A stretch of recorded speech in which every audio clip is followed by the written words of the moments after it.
Alright, welcome back to the Beanbag and happy Halloween. Today is something incredibly different.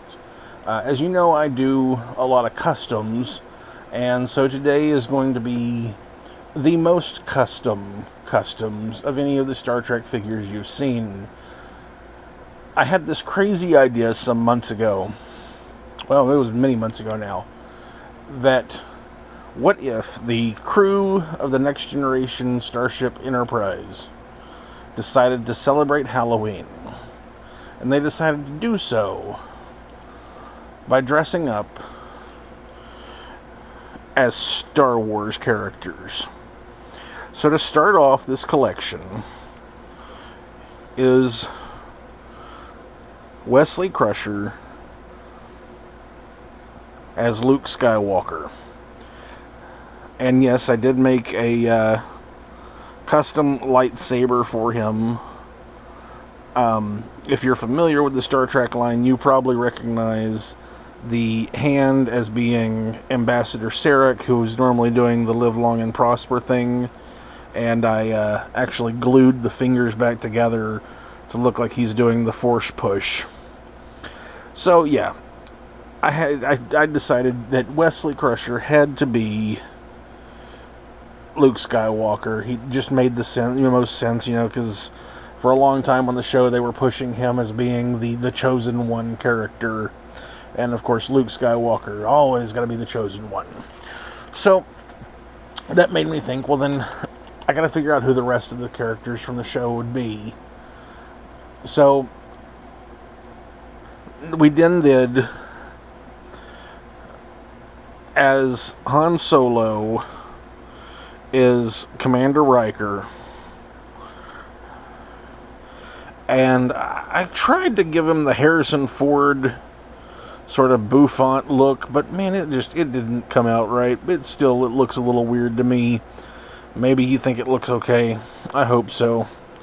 But yeah, this one was a fun one.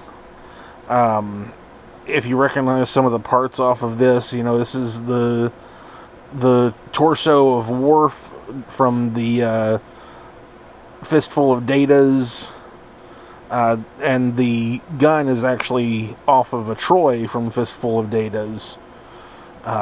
So yeah. Well, obviously, if he is Han Solo, well then that meant that for Princess Leia, it had to be Counselor Troy. And I decided I didn't want to deal with having to make the full weird dress for her, that I figured she'd just wear the sort of basic version, a little more casual, but still the all-white with the poofy sleeves. And, of course, I did leave her comm badge on. So, yeah, and then after that, we've got to have the... you have Han Solo's co-pilot, his best buddy, and Wookiee, played by Worf, is Worf as Chewbacca. This is actually the one that took me the longest out of all of these, because I did sculpt every bit of the hair all over this. I even did hair on the face. I left his head ridges. I was like, gotta have the head ridges still showing. And I did sculpt some extra hair onto even to the back of his own hair. And so every last bit of him is covered with sculpted hair. And then this is actually, his bandolier is one that I had molded off of the First Contact figure and cast in resin and put on there. So, we've got the four main characters there. That meant that next we need to have everybody's favorite duo. First, as C-3PO, is the obvious gold guy, Data. You'll probably notice that I used a lot of Borg parts for most of the body. I did sculpt the little ridge around C-3PO's head onto a Data. And of course, I have to have that leg being silver. It's got to be right. But yeah, this is mostly a Locutus body, and I sculpted the little round thing that C-3PO has on there as well. But I couldn't have C-3PO without his buddy, R2-D2. And I struggled and struggled to figure out who should be R2-D2. And I finally realized the best R2-D2 on The Next Generation was Chief Miles O'Brien. Borgified in white, blue, and silver. This is, to me, I thought this was hilarious. I've had other people who were like, that's kind of weird. Why is his hair blue? I think it's amazing. It's a Borgified O'Brien, and I'm going to let you... I'm so proud of the sculpting of that eyepiece. I wanted to try and make it look like that eye that R2-D2 has. And, of course, the elongated arm works great, too. And he's got this ridiculous arm that had the spinning gun on it. I am so happy with how this one turned out, and I think it's hilarious. And if you're a fan of the Borg and of R2-D2, hopefully you love this, and the fact that now you can see these. So I was like, well, gotta work out the rest of the characters, and so I went, who would be best for Geordi to play? And I realized that Geordi had to be Lando Calrissian. And yes, this is Commander Geordi LaForge as Lando Calrissian. And no, he doesn't have the cape. That's the only thing missing. But the rest of it is identical to how he was dressed, well, without the bell-bottom pants.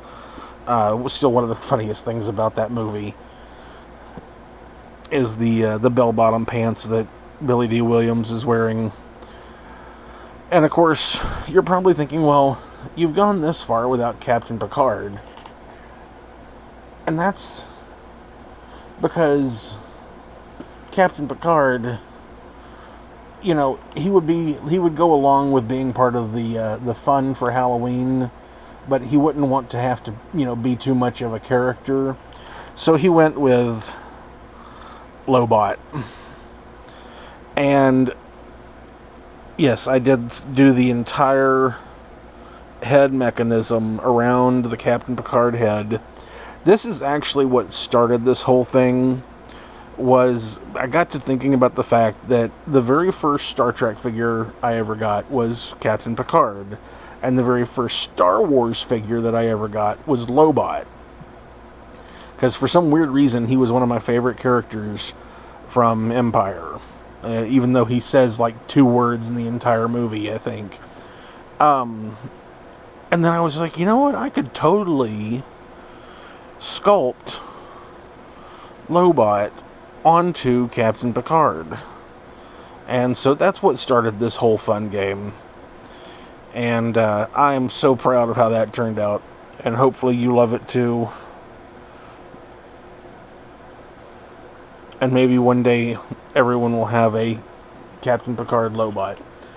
So you're probably thinking, well, you've got all the crew, including Wesley Crusher, but where is Wesley's mom? And this was a hard one for me, because I wasn't sure what to do with Dr. Crusher until I remembered, and that's part of the problem is that there's not very many female characters in all of Star Wars.